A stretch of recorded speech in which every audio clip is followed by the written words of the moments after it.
Okay, from what my understanding is, we're going to be talking about hamsters. How to train hamsters at home. Anyone in here with more than 2 hamsters at home? No? 1 hamster? Oh, somebody's got 1 hamster. Anybody else with hamsters? Raheel, where's he gone? He told me to speak about hamsters, and we got nobody here with any hamsters. How am I going to train him about hamsters when... Does anybody know anything about hamsters? Are you sure I'm not supposed to be next door or something? All right, I'll try and weave in hamsters somewhere along the line. Right. I'm not going to tell you anything about myself. Raheel's already done that. Anything else you want to know about me, go online, moenawaz.com. Can I just come out in the audience, and I'd like to ask, how many people in here have their own business? Okay, what's the purpose of your business? My definition It's not a trick question. Yeah, commercial, profitable business that can run without me. Okay. Provide affordable accommodation. Okay. What's the purpose of your business? Somebody over here. Keep our customers happy. Okay, excellent. To Yes? help startups and entrepreneurs with self-resistance. Okay. Anybody else over here? Adding value. Okay, adding value. The purpose of any business, regardless whether it's for profit or not for profit, is to attract, convert, and retain customers for life or as long as you possibly can. Sales and profits is a byproduct. If you have the customer in mind, you will always do well. If you have profits in mind, trust me, you won't even get started. You'll be looking after profits all the way throughout, trying to find profits. But if you put the customer first every time, you won't go off far wrong. Keeping my customer happy. Thank you.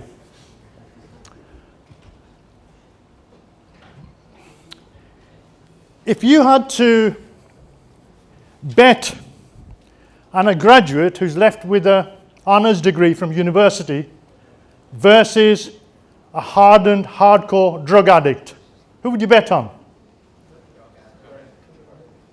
The graduate, as most people would.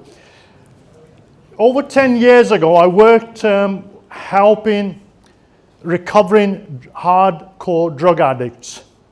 And it was a lesson that I learned. If you look at the graduates that leave university, 70%, I think the figure is close to, that end up flipping burgers at McDonald's or somewhere at the bare minimum wage, as opposed to getting a job of their choice. Now, if you were to put a graduate and ask him to go and earn money, set his own business up, set his own enterprise up, and see how much money he can earn. And on the other hand, you've got a hardcore heroin addict. Who's going to bring home more money every day? Heroin addict. Yeah. A heroin addict on average needs a minimum of £500 to £700 a day to survive. If you get a graduate walking out and he sees a mobile phone, hey, look, I've got the latest mobile phone, this is the latest iPhone, this is the latest Samsung, it can even make a cup of tea whilst it whistles. The heroin addict, he's going to look at that and he's going to say, I get £50 for that. Anything that's not pinned down, he's going to remove down to the nearest pawn shop and he's going to sell it. All he's really interested in is, how quick can I get my next fix? The moment he gets his fix at the end of the day by getting his hands on anything that he can sell that's not nailed down, he's just going to lay out on a bench, wherever it is, he doesn't care. He gets his fix and he's out of it. Next day, he's back up again and he's running, doing exactly the same thing, finding more things that he can go and steal, whatever he has to do to jack himself up or herself up at the end of the day. Whereas the graduate, on the other hand, looks at one thing. He looks at everything. To him, it's not important. You know, I'll go and get a job. I'll try and get a job. Oh, isn't life nice? Let's have a look at X Factor. Let's watch television for a few hours a night every night and see if I can get a job. The difference between the heroin addict or the hardcore drug addict versus the graduate, one's got focus and the other one hasn't. He's only focused on one thing, nothing else. He doesn't get distracted. How many people in here in business are really focused on their business, growing their business at the end of the day, without getting distracted every 2 seconds on their phone, or people pestering them through email or messenger or everything else, and then going home, sitting watching television for 4 hours, 5 hours, instead of like doing something that's going to move them closer to their goals. No? Many? It's hard.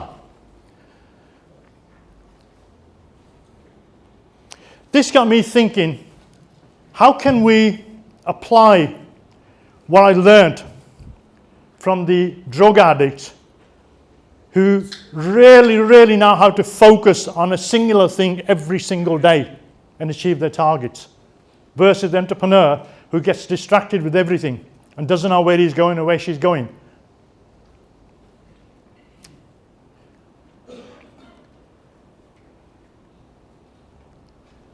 Success for entrepreneur, at the end of the day, you need first of all commitment plus focus and the skill set for whatever business sector that you're aiming at.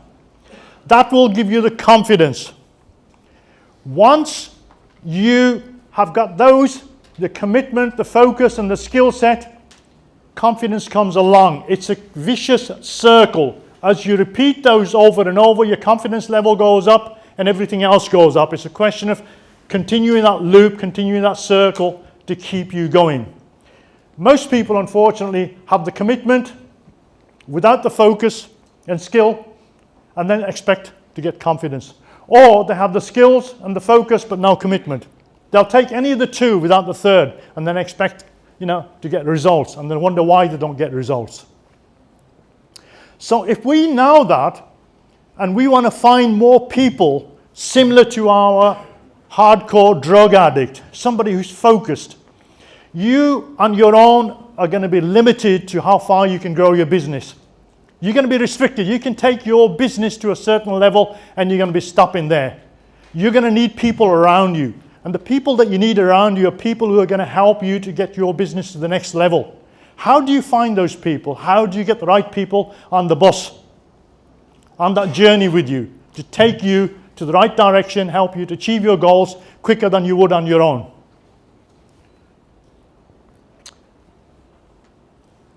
It got me thinking and really deep research into trying to understand how to find these right people that are going to help you to increase your sales, increase the productivity in your departments versus you trying to do it on your own or hiring people just like everybody else. I picked up a book by George Leonard and I learned quite a bit from that. It's a small book I would advise anybody to get. You'll get through it in a few hours. The book is called Mastery. The guy himself was a jiu-jitsu instructor. And he learned that there are 4 mindsets that people actually behave under daily, whether you're in your business or whether you're working for somebody or whether you're not doing anything. The first of the mindsets, the question I want to ask before that is, if we don't know what we do, or if we don't know what we don't know, how can we try and correct it? So first we have to learn what we don't know, then we can do something about it. So the first mindset is the mindset of a dabbler. The dabbler is the type of person who gets very enthused about himself. He's got a new job, a new career, he's going to start a new business, gets all excited. He goes tells his uncle, his aunt, and all his friends. If it's social media, he'll blast it all over social media. Hey guys, I'm going to be doing this, I'm going to be doing that, I'm going to launch a new eBay shop, and I'm going to be selling all these gadgets on eBay. Have we got a laser on this, by the way? No? Okay. So, what here we go. So what the dabbler starts off, he gets his idea, he then puts his stuff on eBay. I'm just taking eBay as an example, it could be any business. He puts his stuff on eBay, then all of a sudden he reaches the bell curve to the top, and as that starts to decline, he's thinking, hang on a minute, last month I did phenomenally well. How come this month nobody's placing any orders? And all of a sudden the bell curves come down. He gets bored. This isn't working. I tell you what, I'm going to sell shoes next week on eBay instead of like selling tins of pop. So he'll do the same thing. He'll reach his peak and the bell curve will come down and he'll give get bored. He'll try it a couple of times, and that's all he'll do. He'll move on to something else. He'll go get another job, but he's always going to be so excited about his new thing. But as soon as that happens after a while, he can't sustain it. He's going to go out of business, or he's going to go look for something else. He's one of these guys that's always looking for something else to do. Then the next mindset that you get is the obsessive, typical accountants and lawyers. You know, they want to get everything right down to the last detail. They're not really, you know, everything is the bottom line. You know, if it doesn't add up, it's not going to work. I'm not interested. If it doesn't produce this, let's move on. Let's find something else. So their sort of mindset is the fact that whatever they're going to start, they're going to study into it. The bell curve comes, then say, oh, hang on a minute, let me go back. Maybe I didn't do this. I better perfect this. I better perfect that. And they get a little bit of a wave up again. And then if something goes wrong, sales start to come down. Then they go back in again. Oh, hang on, let's try, tweak this, tweak that. They're always trying to perfect everything. I mean, if you look at Microsoft, whenever it launches its new version of Windows, what does it do? Does it perfect it? Or does it wait for us, the guinea pigs, to try and find what the faults are, and then they fix it? So there's an old theory, ready, fire, aim. Most of us are trying to perfect everything. You can't perfect everything because you'll never bloody get there. You'll never get to the starting line and you'll never get going. You know, ready, fire, aim. Not ready, aim, because you aim, you'll never get to pull the bloody trigger. It'll never happen. So that's your obsessive. The next one is the hacker. I can relate to a hacker. I'm a golfer. So you just hack along day in, day out. You know, you keep sort of like trying to twaddle with something here. You start something off. It's going, hang on, I've screwed up. I'm going to learn. I'm going to change project, change service, go up. And then you say, what the hell? Nothing's going to happen. So I'll survive. Well, these guys will just survive. You know, whilst other people are out there thriving, these guys are just surviving because, well, really, you know, that's the way life is. Life's dealt me those cards, so therefore I'm happy to accept what life's gave me. You know? So it's all there. Blame everybody else, you know, but I'll get on. I'll make a living. I'm not going to thrive out of it. I'll make a living, but I'm happy enough with that. Then finally, you've got the mastery mindset. And the mastery mindset is the mindset that you guys need to start thinking about and adopting. And that is, whatever product or service that you're providing, you learn whatever you can. Your sales go up. As your sales start to come down the bell curve, you then have to take the approach and the attitude is, what do I need to do next? What skill sets do I need to learn next in order to take my business to the next level? By learning or getting the right people on the bus with you, you're going to take your business to the next level. When that happens, the bell curve comes down, you start learning, you start improving your product or your service, or bring people on that are going to help you to get it to the next level. The mastery guy, he knows that is a continuous, ongoing procession in life. I've got to learn to continuously keep that going, and I've got to keep the momentum going. There is no such thing as a straight line. He knows this, and he accepts it. Now, what I want to ask you guys is, where are you at this moment in time? In your own life, in your business? Are you the dabbler? Are you the obsessive? Are you the hacker? What do you need to do now that you know which one of those you are? I'm not going to ask you because you'll only embarrass yourself. Trust me, there's about a third of you fall under each one of those. Once you've learned to understand that and you know what you've got to do, how many people are prepared to move out their comfort zone and realize that it's an ongoing sort of thing that you need to keep learning to improve? How many people are prepared to come out their comfort zones? Is that just BS for here, or is that when you get out the door you forget? Are you really going to make a difference? Yeah. That's only the start, by the way. There's more. So after studying George Leonard, I started to look at things and I'm thinking, hang on, I need to start looking at other behavioral profiles, software that's out there, and see what I can learn. So we started to dig deeper and deeper, start learning. Last year I took on somebody who's a mathematician, programmer, and he's been on a program now for the last 9 months, and he's been working flat out. We've now come up with our own version. Between that and another system which we've been using is the Colby test. If anybody in here is familiar with the Colby test, take the Colby A index test and it'll help you, and I'll give you a little bit more information on that as we go. So the whole purpose is, how do I do by taking my business, now that I know what I know, how do I take my business to the next level? By surrounding myself with people who are going to help me to excel. And not just survive, because we can all bloody survive at the end of the day. If that's all you're after, then you shouldn't have been here.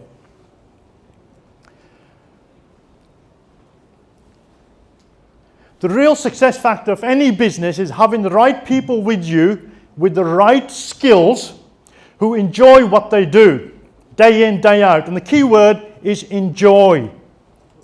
Okay? You can employ anybody. You can employ an accountant, you can employ a marketing person, you can employ a social media person to help you with your business. But are they really happy in their job that they're doing? Are you getting enough productivity at the end of the day? Are you getting enough results to justify his or her wages? Is he or she giving you enough return on what you're paying them? And just because their CV says they've worked at 6 other places as an XYZ and they've got an excellent glowing CV, does that really mean anything? Okay, this is a very, very simple structure. After Colby, we've now modernized it by adding some of our own software. You've got 4 common areas which the test tests you on. The first one, it looks at you, what you like at gathering information if you're doing a project of some form or other. Accountants, solicitors, programmers are normally high, come up with a 7, 8 or a 9. Let me simplify some of this. The next one is, what do you like at creating structures for putting systems and processes into your business? Next, what do you like with coming up with new ideas? What do you like as a visionary? What do you like as a leader? And what do you like when you get the ideas, what you do with them? Do you kickstart them off immediately and get going?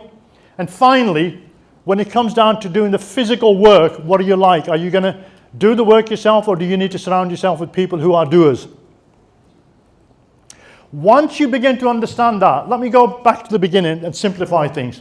Let's say you take on an accountant. An accountant would normally needs to be, if you find the right people that are in the flow, you will feel that they don't feel like they're working. These are people who enjoy what they do. So I'll give you an example. If you take an accountant who's got a gleaming CV and he comes up with a score of 4 on the information, he might have worked for 10 years, 15 years as an accountant. What that basically means, if he's got a score of 4, yes, he can do the job, but he's the guy who's going to be looking at his watch every day. Is it 5 o'clock yet? When's my next 2 weeks vacation coming up? When's my next 4 weeks vacation coming up? He's there, but he's not there for you. He's there for himself, because that seems like work. When he does 8 days, trust me, you're getting about 3 or 4 hours work out of that person. If you find somebody who has a score of 8 or 9 on that information, in fact, that guy is going to come in, he's going to work 10, 11 hours, 12 hours for you and only charge you for the 8 hours. Why? Because he's in the flow. He enjoys what he's doing. She enjoys what she's doing. Those are the sort of people that you want on that bus journey to help you to get your bus going into 5th gear and into overdrive. Not the sort of people who are going to be dead weight that you're going to drag there. Those are the sort of people you ought to get to the next bus stop and kick them under the bus. The guys with the structure for systems and processes isn't that important. Most small businesses, you can go and hire somebody to help you with systems and processes, because that person, once he's created systems and processes in your organization, he's not going to want him to stick around, because he's going to get bored. Okay? So you can get somebody like that. The next one is the visionary. They're dangerous. They are very, very, very dangerous, because every day they'll come up with new bloody ideas. It's like opening a browser up with 30 windows and wondering, hey, how come my computer's slowing down? You know, I'm not doing anything. You get 30 projects on the go simultaneously. Every day they're bloody disruptive. What you need with somebody who's got a high score on a visionary is you need somebody with a high information who he runs every risk that he wants to run, every new venture he wants to start, he runs it by the person with the information who's the guy with the harness that holds him or her back and says, whoa, boy, we're not going on this journey. We can put this by on the next one. So that's the person who stabilizes the visionary guy. Otherwise, these visionary guys are going to run a bloody mess all over the place, I tell you. Then finally is the guys who do the physical work at the end of the day. These are the guys, like, you know, they'll take the car apart and put it back together, do the mechanical work, the bricklayer. If you want somebody to do, you know, the day-to-day duties, that's the person who's going to have a high function on there. If you're employing somebody to sit and do the mundane tasks and all that, make sure they've got at least 6 and above. If you haven't, they're going to be again working against friction. They're not going to be enjoying. They're going to be clock watching. So how many clock watchers have you got in your place at the moment versus the people who are being productive and produce you results and who don't want to go home? IKEA, I don't know whether many of you know this or not. When IKEA was founded, the founder found in the earliest stages when they were making the furniture themselves, he realized he had a percentage of his workforce, instead of going home at 5 o'clock, 6 o'clock, they were hanging about till 8 o'clock. And then he began to study them and he thought, hang on, why do these guys hang about here when everybody else goes home at 5? And he began to talk to them and he realized these people didn't have a social life. This was their social life. So he then started to recruit more people like that. And you know, instead of coming in at 9 till 5, they were coming in at 7 in the bloody morning and going at 8 at night and still being charged for the 8 hours. Why do you think Google, people go there and work extra hours to hang about, do what they want? Because they pick those people, hand-pick them. There's a fantastic book that you want to read by Tony Hsieh, Delivering Happiness. It's a fantastic book about customer retention and customer experience. Now, if you get that book and you go through it, it's going to teach you on how to look after your customers and retain your customers for life. I'll get my teeth in the right way in a minute. So, the journey at the end of the day is the people that you have on the bus that's going to help you through your journey much, much quicker by looking after the customers that you so eagerly bring in on. To bring any customers in, that's your biggest single cost that you're going to incur. It costs between 7 and 9 times more to acquire a new customer than to look after an existing one. So those customers at the end of the day are your bloodline. So you need to do everything to really keep them for as long as you possibly can, even if you have to build a ring fence and don't let the bleeders out. Create value for them. Okay, I'm going to go back to our little hamsters. Okay?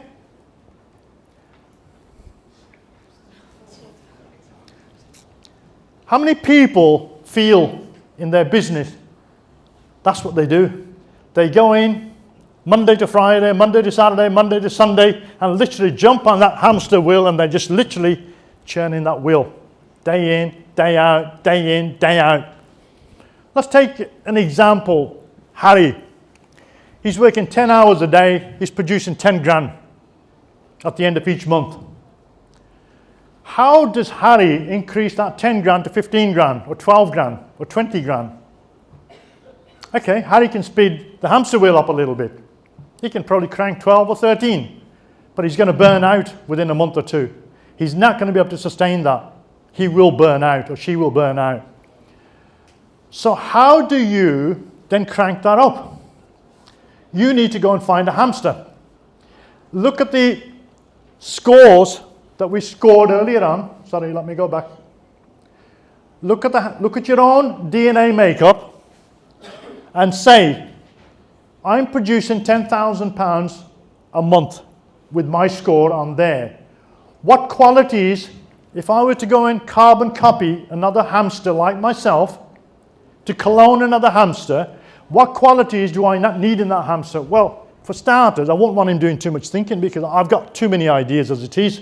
So he or she can have a low score. Secondly, because he's a hamster, I want that hamster on the wheel all the time. I don't want him taking breaks and thinking. I want him to be in the flow. So I want somebody with a score of 7, 8 or 9.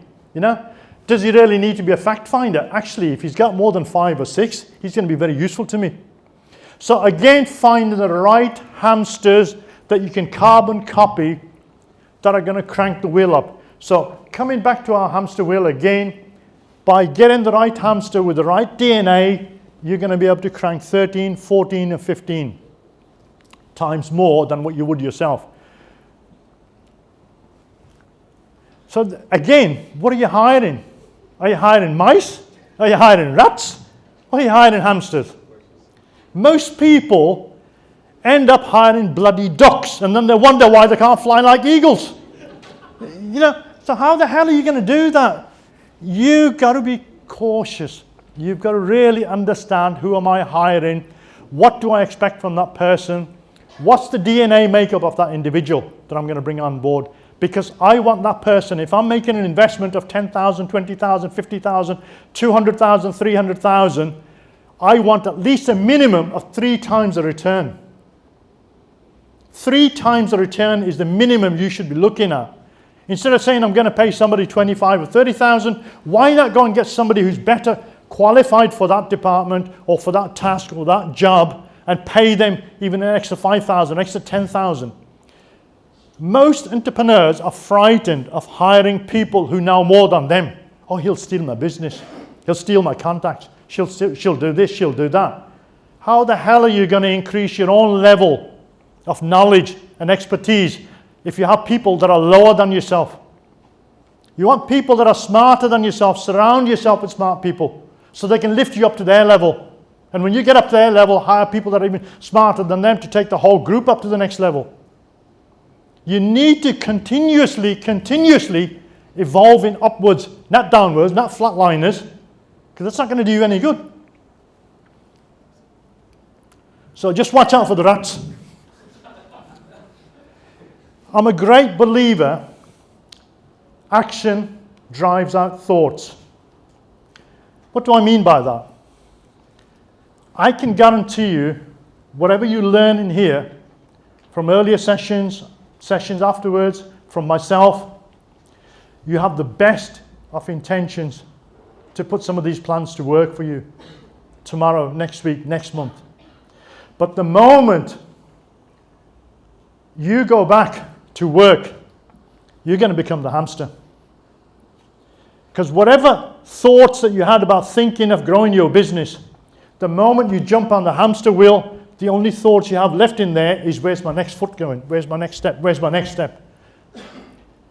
To grow your business, you really have to be spending more time thinking strategically, not tactfully, but strategically. And looking at the people. If you have, imagine, 12 months. If you imagine you have 12 bus stations. Each bus stop represents a month. And if you say, in the next 6 months, I need to hire these people. In the next 7 months, I need to hire those people. In the next 9 months, I need to have those people. So each bus stop, you're bringing people on. You need to know their makeup of their DNA to say, I want that person with that DNA at that bus stop. Once you get it into your thick skulls that those are the people that I need on that journey, trust me, even by standing here talking to somebody, if you knew exactly the type of person you'll need in 3 months or 6 months from now, God, I just spoke to that man. I need him in 6 months' time. I need to get his card. I need to keep him in mind because 6 months' time he's the ideal person. But if you don't know who the hell you want in 6 months' time, how are you going to know when you're talking to the guy today, next week, next month, or until you start recruiting? Then it's going to be, oh, his CV looks good. Yeah, we'll hire him. 3 months down the line, 6 months down the line, you'll be trying to push him under the bloody bus. You know, is that what you really want at the end of the day? Taking risks, that's costing you money. You are supposed to take on employees that help you to make money, not to lose bloody money. There's already too many people doing that.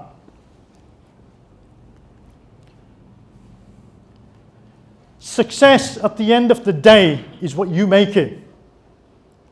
Any information you're getting from me or from anybody else is what you do with that information. I tell you what, you can go on YouTube. There is so much information. You can learn almost anything on YouTube. Any action is better than no action.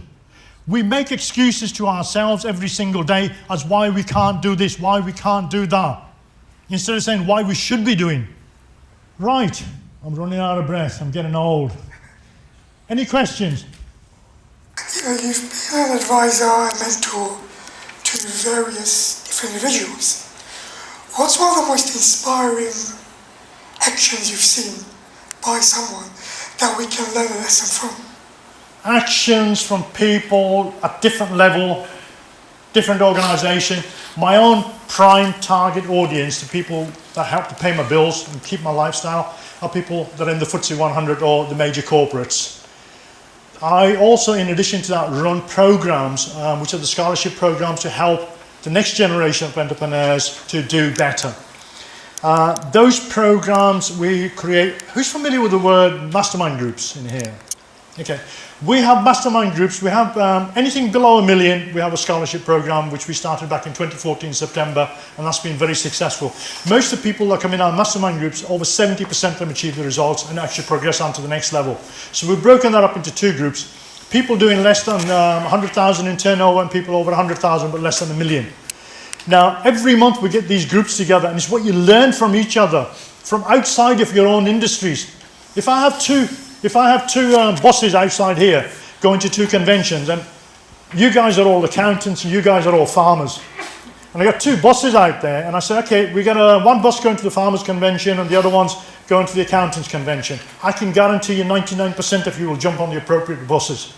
But that 1% that gets on the other one, he or she's the one that's going to learn something from outside their own industry. You're already learning more than enough inside of your own industry. Any breakthroughs that you guys get are going to come from outside other industries that you're going to adapt, modify and fine-tune into your industry and be the first one with the breakthroughs. You're not going to learn any more from within your own industry. The only thing you're going to learn is how to grow incrementally. What you want to be looking for is leapfrogging, how to leapfrog other businesses to get yourself well above.